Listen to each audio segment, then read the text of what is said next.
सलाम, नमस्ते, सत श्री अकाल। मैं हूं रजा और आप देख रहे हैं रजा ग्राफी का इंटरनेशनल प्राइम टाइम, जिस रिपोर्ट के अंदर सारी दुनिया की बड़ी बड़ी खबरें आसान ज़बान में आपको बताई जाती हैं। इस रिपोर्ट की सबसे पहली और सबसे बड़ी खबर यह है कि ईरान का बड़बोलापन, बेखौफ और बड़बोलापन। जी हाँ, बेखौफ भी है ईरान और बड़बोलापन भी है। आपको बता दूं कि ईरान ने ऐसे हालात में, जब खुद उसकी परमाणु मीटिंग चल रही है, वियना टॉक चल रही है, परमाणु डील पर बातचीत चल रही है, ऐसे में दूसरी तरफ ये भी बातें आ रही हैं कि ईरान की IRGC कमांडर को आतंकवादी लिस्ट से अमेरिका निकालने की सोच रहा है।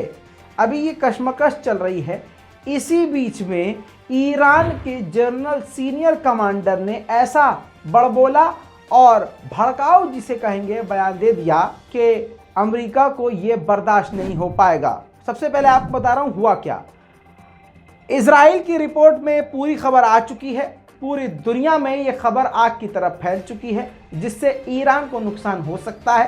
ये दोनों चीज़ें हैं, या तो ईरान का बड़बोलापन समझ लीजिए, या इस बार थोड़ी गलती कर दी। लेकिन आपको बता दूं कि ईरान के सीनियर कमांडर ने कहा कि कासिम सुलेमानी, जी हाँ जनाब कासिम सुलेमानी को आप जानते होंगे, जिन्हें 2020 में धोखे से इराक में ड्रोन के जरिए धोखे से अमेरिका ने कत्ल कर दिया। जी हाँ, अब इनको लेकर बड़ा बयान दिया सीनियर कमांडर ने। कासिम सुलेमानी तो इस दुनिया में नहीं रहे, लेकिन कासिम सुलेमानी को लेकर ईरान के सीनियर कमांडर ने कहा, अमेरिका के सभी नेताओं की मौत भी कासिम सुलेमानी के बराबर नहीं हो सकती। आपकी नज़र में ये बयान छोटा है, लेकिन ये इंटरनेशनल मीडिया में धमाका कर चुका है। ईरान का ऐसा बयान ईरान के लिए मुसीबत भी हो सकता है और ईरान का दबंगाईपन भी आपको दिखा रहा है। अब नज़रिए की बात है। दूसरी तरफ अभी वियना टॉक रुकी हुई है। ईरान के सुप्रीम लीडर ने अब ये कह दिया है कि जो वियना टॉक रुकी हुई है उससे हमारा काम नहीं रुकना चाहिए। ईरान के सुप्रीम लीडर ने कह दिया है कि अगर वो काम नहीं कर रहे हैं, वो बातचीत नहीं कर रहे हैं और उनकी वजह से बातचीत रुकी हुई है, तो हमारा काम नहीं रुकना चाहिए। उसकी वजह से हमारी तरक्की नहीं रुकनी चाहिए। जो काम चल रहा था वो उसी प्रकार से चलना चाहिए। यानी कहने का मतलब ये है कि अमेरिका की सारी धमकी, प्रेशर और पाबंदियों के बाद ईरान लगातार अपने मकसद की तरफ आगे बढ़ रहा है, और इतनी तेज़ी से अपने मकसद की तरफ आगे बढ़ रहा है कि सबसे ज़्यादा खौफ में इजराइल है। चोर की दाढ़ी में तिनका। एक तरफ जो जुल्म करता है उसको डर भी होता है। फिलिस्तीन पर इजराइल कितना जुल्म कर रहा है आप ये अच्छी तरह से जानते हैं। दूसरी तरफ इजराइल को सबसे ज़्यादा पूरी दुनिया में अगर खौफ किसी से है तो वो सिर्फ और सिर्फ ईरान है। अब इजराइल की तरफ से बड़ा बयान दिया गया है, रिपोर्ट देख लीजिए। इजराइल ने अपनी रिपोर्ट में कहा है कि न्यूक्लियर बॉम्ब बनाने के बेहद करीब ईरान पहुंच चुका है, जिसकी वजह से अमेरिका, इजराइल समेत ईरान के आसपास के क्षेत्रों को और ईरान के दुश्मनों को काफ़ी खतरा मंडरा रहा है। इजराइल की इस रिपोर्ट से ये बात क्लियर हो गई है कि इजराइल की पहले से नींद उड़ी हुई है और इजराइल को पता है कि ईरान से उसको जीतना काफ़ी भारी पड़ सकता है। दोस्तों, ईरान का भौकाल धीरे धीरे बढ़ता जा रहा है। अब इसी बात से समझ लीजिए कि दुर्रा गैस को लेकर, एक एरिया में जो गैस है उसको लेकर कुवैत और सऊदी अरब ने एग्रीमेंट कर लिया था, जिस पर भड़क गया था ईरान और कहा था कि इसमें हमारा हक है, ईरान का हक है। हालांकि कुवैत ने बाद में कहा कि नहीं भाई साहब, इसमें सिर्फ हमारा हक है, आप कौन हो भाई साहब। इस पर ईरान अभी कोई और जवाब देता इससे पहले ही कुवैत को अकल आ गई। अब कुवैत और सऊदी अरब दोनों ने मिलकर ईरान को इस मुद्दे पर बातचीत करने के लिए बुला लिया है, यानी बैठकर मामला निपटाने के लिए फैसला कर लिया है, जो कि तीनों देशों के लिए फायदे की बात है। अब दोस्तों, दुनिया के लिए बड़ा खतरा और खास करके भारत और अमेरिका की नींद उड़ाने वाला बन गया है चीन। अब आपको बताऊं कि अमेरिकी रिपोर्ट और भारतीय रिपोर्ट से यह खुलासा हुआ है। आपकी स्क्रीन पर देख लीजिए, नव भारत टाइम्स का रिपोर्ट आपको लगा रहे हैं, ध्यान से पढ़िए। तूफानी रफ्तार से चीन परमाणु बम बना रहा है, और परमाणु बम ऐसे जिसे हर जगह से दागा जा सके, जमीन से, हवा से, पानी से, हर जगह से परमाणु हमला किया जा सके। इसकी तैयारी इस कदर और इतनी शिद्दत से और इतनी तेजी से चीन कर रहा है कि रिपोर्ट के अनुसार बताया गया है कि 2027 तक 700 परमाणु बम, 2030 तक 1000 परमाणु बम चीन बना लेगा, वो भी दुनिया के सबसे घातक परमाणु बम। और इसके अलावा अभी की जानकारी ये दे दूं कि अभी खुद चीन के पास 350 से ज्यादा परमाणु वॉरहेड हैं। दोस्तों, सत्ता का नशा काफी खतरनाक होता है। सत्ता में बैठने के बाद जब कभी वो सत्ता से हटता है या हटाया जाता है तो उसकी जिंदगी तबाह हो जाती है। यही डर है कि भारत में भाजपा हिंदुत्व का इस्तेमाल करके 50 साल तक इंतजाम करके बैठ गई है, और डर है कि ऐसा ना हो कि मोदी जी और योगी जी कुर्सी से हट जाएं, वरना फिर से पार्लियामेंट में रोती हुई तस्वीरें सामने आ सकती हैं। अब इस चीज़ को आप पाकिस्तान के इमरान खान से समझ सकते हैं। खबर पाकिस्तान की है, भारत के बारे में नहीं बोल रहे हैं, किनारे रख दीजिए, एग्जाम्पल दे रहे थे आपको। पाकिस्तान से खबर यह है कि आपको पता है कि इमरान खान को कोर्ट के थ्रू हटा दिया गया है। प्रधानमंत्री इमरान खान काफ़ी बेहतरीन तरीके से पाकिस्तान के लिए काम कर रहे थे। पाकिस्तान की आवाम अभी भी उनके लिए सड़क पर उतर कर प्रदर्शन कर रही है, उनके हक में है, लेकिन कानूनी तरीके से इमरान खान को उनकी गद्दी से हटा दिया गया। अब उनके खिलाफ और उनके करीबी लोगों के खिलाफ कार्रवाई शुरू की जा चुकी है। उनके जो बेहद करीबी लोग थे, अब वो पाकिस्तान छोड़कर बाहर नहीं जा सकते। ये अलग मुसीबत हो गई। और एक रिपोर्ट आई है जिसमें 18 करोड़ रुपए का एक हार इमरान खान को किसी ने गिफ्ट किया था, तो इमरान खान ने वो पाकिस्तान के मालखाने में जमा ना करके वो किसी और को देकर बेच दिया गया। जी हाँ, अब इमरान खान पर यह इल्ज़ाम लगा और जांच जारी है।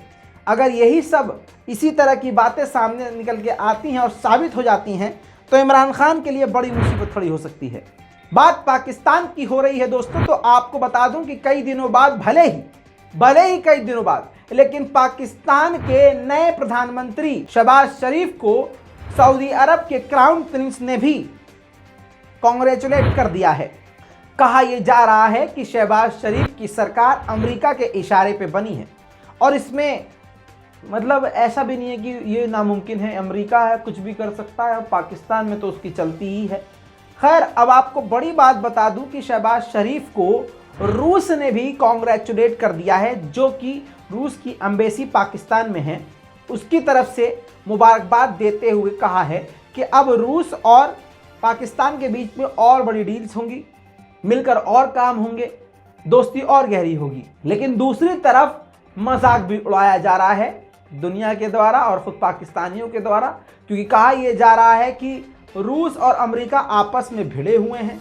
और मज़े की बात यह है कि रूस को पता है कि अमेरिका के कहने पर सरकार पाकिस्तान में बनाई गई है, ये नई वाली शहबाज शरीफ वाली, और रूस को मुबारकबाद फिर भी देनी पड़ रही है अमेरिका के द्वारा सरकार बनाए जाने वाले लोगों को।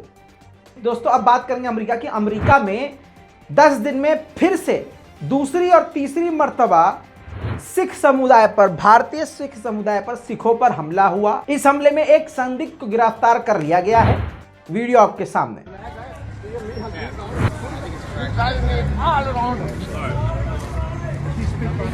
काले ने किसी ने भाई होना फिर अज कुटिया, 2 भाई ने, कहा भाई अपना इतने फिर काले ने फड़ के कुटे भाई ने।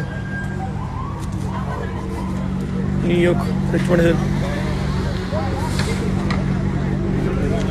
दोस्तों, इसी के साथ अगली सबसे बड़ी खबर, ऐसी खबर जिसके लिए हमेशा बोलता हूं, जैसी खबर के लिए कि अगली रिपोर्ट इसी पर हो सकती थी, आपका वक्त बचाने के लिए बड़ी खबर बता रहा हूं। जी हां दोस्तों, G7 काफी बड़ा ग्रुप है और इसकी काफी बड़ी अहमियत है। G7 में America, Germany, France, Britain, Canada, Italy, Japan है। लेकिन क्योंकि भारत का दबदबा पूरी दुनिया में है, इसी वजह से भारत को भी G7 की मीटिंग में बुलाया जाता है और भारत को भी सुनने और बोलने का मौका दिया जाता है। अब जर्मनी का ये ऐलान है और जर्मनी ये सोच रहा है बल्कि कि इस G7 में भारत को बुलाना छोड़ दिया जाए। वजह क्या है? क्योंकि रूस के खिलाफ भारत नहीं बोला। अब दोस्तों, अमेरिका चालाक है, अमेरिका किलसा हुआ है, चिढ़ा हुआ है भारत और रूस की दोस्ती की वजह से। लेकिन खुद कुछ नहीं कर सकता, तो जर्मनी की तरफ से एक नई पाबंदी कि G7 में भारत को ना बुलाया जाए, इस पर विचार कर रहा है जर्मनी। भारत के लिए बड़ा तगड़ा झटका है ये। दोस्तों, किम जोंग को आप जानते ही हैं। किम जोंग जो हैं लगातार कई बड़े मिसाइल टेस्ट कर चुके हैं, परमाणु मिसाइल का टेस्ट कर चुके हैं और हर हफ्ते कर रहे हैं। जैसे हर हफ्ते आप कहीं घूमने जाते हैं, नॉर्थ कोरिया के तानाशाह अपने घर से निकल के मिसाइल टेस्ट कर लेते हैं। अब अमेरिका को नॉर्थ कोरिया का खौफ इतना चढ़ गया दिमाग पर कि 5 साल बाद अमेरिका ने अपने सबसे खतरनाक, सबसे बड़े एयरक्राफ्ट कैरियर यानी एक ऐसा समुद्री जहाज जिस पर चलता फिरता एयरपोर्ट होता है, जंगी विमान इस पर होते हैं, दुनिया भर के साजो सामान इस पर होते हैं, एक जंग जीतने के लिए जिन जिन हथियारों का और फाइटर जेट, हेलीकॉप्टर, जिन जिन चीज़ों की जरूरत होती है सब इस पर होते हैं। 5 साल में ये पहली बार नॉर्थ कोरिया के आसपास इसको भेज दिया गया है अमेरिका के द्वारा। आपकी स्क्रीन पर ये वो एयरक्राफ्ट कैरियर है जिसका नाम बताया गया है aircraft carrier USS Abraham Lincoln, जो कि अब नॉर्थ कोरिया के आजू बाजू में तैनात है। दोस्तों, दूसरी तरफ अब मैं आपको बड़ी खबर तुर्की की तरफ से दे रहा हूं। तुर्की काफी तेजी से हर फील्ड में तरक्की कर रहा है। अब अंतरिक्ष में भी अपनी उपस्थिति दर्ज करने के लिए और अंतरिक्ष में भी अपनी ताकत दिखाने के लिए लगातार टेस्ट कर रहा है, जिसमें एक सफलतापूर्वक टेस्ट किया उसने, जिसमें चांद पर भेजने वाले रॉकेट को बूस्ट करने के लिए बूस्टर तैयार किया और उसकी सफलतापूर्वक तरीके से जांच की गई और टेस्ट में कामयाबी मिली। ये तुर्की के लिए काफी बड़ी कामयाबी बताई जा रही है। देखिए छोटा सा वीडियो।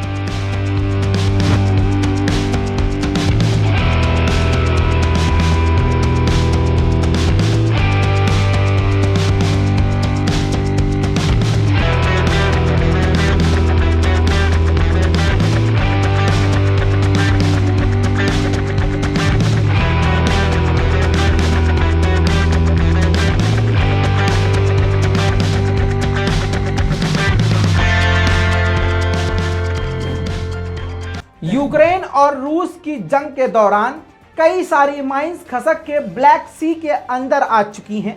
अब तीसरी माइन भी तुर्की को मिली है। अपने ड्रोन और फाइटर जेट का इस्तेमाल करते हुए, नेवी का भी इस्तेमाल करते हुए माइंस की खोज और माइंस के अंदर क्या है उसका पता लगाने में तुर्की बिजी है। लगातार तुर्की अड़ोस पड़ोस के देशों को ये अलर्ट भी जारी कर रहा है कि ब्लैक सी से दूर रहें।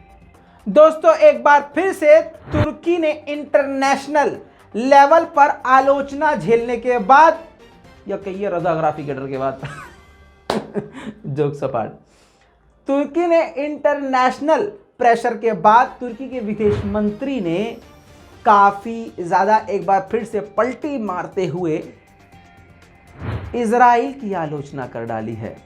अब यार मैं पर्सनली बताऊं, तुर्की इजराइल की आलोचना करता है तो अब मुझे खुशी नहीं होती, क्योंकि यार एक बात बताइए, अगर आप मेरे दोस्त हैं, मैं आपसे दोस्ती करूंगा, ठीक, तो आपकी जो गलत बात होगी ना वो मैं आपके मुंह पे बोलूंगा कि भाई ये आपकी गलत बात है, ये अब दोबारा नहीं होना चाहिए। ऐसे कैसे हो सकता है कि मैं आपको कोई चीज़ के लिए मना करूं और मुझे पसंद भी ना आए और मुझे पता है कि मेरे लोगों के साथ आप गलत कर रहे हैं, उसके बावजूद मैं आपसे दोस्ती रखूं? ऐसा तो हो नहीं सकता कि दोस्ती भी रहे और आप जुल्म भी जारी रखें। अब यही वाला रवैया जब से तुर्की ने अपनाया है पूरी दुनिया में, जो तुर्की की फ़ैन फॉलोइंग थी, रजब तैयब एर्दोगान के लिए ये दीवानगी देखी जा रही थी, वो काफ़ी कम हुई, जिसको देखते हुए अब कुछ दिन पहले, 2 दिन पहले मैंने आपको रिपोर्ट दिखाई कि इजराइल का फिलिस्तीनियों पर हमला बढ़ गया है। लगातार ये हमले बढ़ते जा रहे हैं, जिसको लेकर आपको बता दूं कि अब तुर्की के विदेश मंत्री ने अपने अंकारा में ही मीडिया से बात करते हुए कहा कि तुर्की हमेशा से इजराइल के साथ रिश्ते अच्छे चाहता है, बेहतरीन चाहता है, स्टेबिलिटी चाहता है, लेकिन इजराइल फिलिस्तीनियों पर जो जुल्म करता है, इंटरनेशनल लॉ का जो उल्लंघन करता है, उसकी वजह से मामला खराब होते आए हैं। जो इंटरनेशनल लॉ का अभी भी उल्लंघन कर रहा है उसका सम्मान इजराइल को करना चाहिए। यानी दबे अल्फाजों में दुनिया को दिखाने और समझाने के लिए फिलिस्तीन के हक में थोड़ा सा बोला है तुर्की।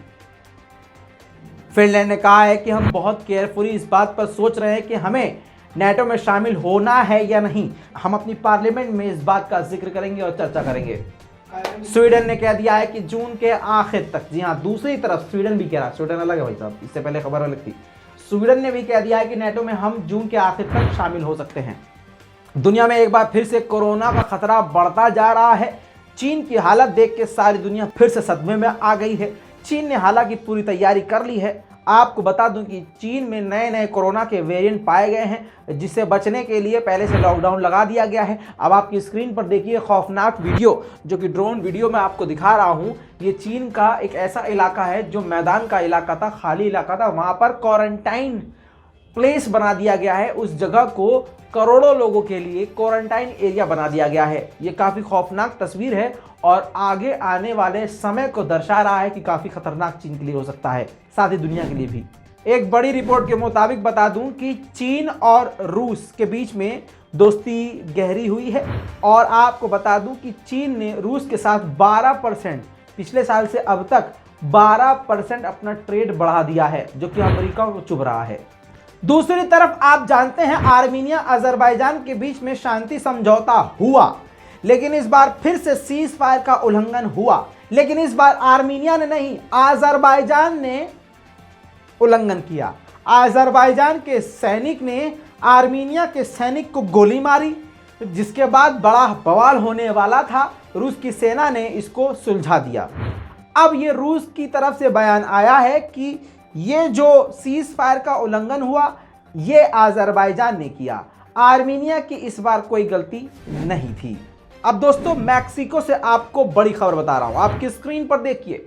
ये निकलता हुआ उठता हुआ धुआं जो लगभग आधे मैक्सिको को जला चुका है, यानी जंगली आग लग चुकी है। जंगल की आग बहुत तेजी से फैलती जा रही है। पहाड़ के इलाके हों या जंगल के इलाके पूरी तरह से जलते जा रहे हैं। आपको बता दूं कि सैकड़ों मकान जलकर ऑलरेडी राख हो चुके हैं। दोस्तों ये थी इंटरनेशनल रिपोर्ट आपके सामने, सारी बड़ी बड़ी खबरें एक ही रिपोर्ट के अंदर आसान जबान में। इस पूरी रिपोर्ट पर आपकी क्या राय है, अपनी राय कमेंट में जरूर लिखिए। ये लाल बटन दबा के चैनल को सब्सक्राइब कर लीजिए, क्योंकि हमें मालूम है यूट्यूब एनालिटिक्स के मुताबिक 45% लोगों ने हमारे चैनल को सब्सक्राइब ही नहीं किया है। और फिर लोग कहते हैं रजा भाई हम आपको सपोर्ट करते हैं। ऐसा थोड़ी ना होता, जबान पे कुछ और सामने कुछ और है। मोदी जी हो क्या, नहीं बनना। चलिए सब्सक्राइब कीजिए। जय हिंद।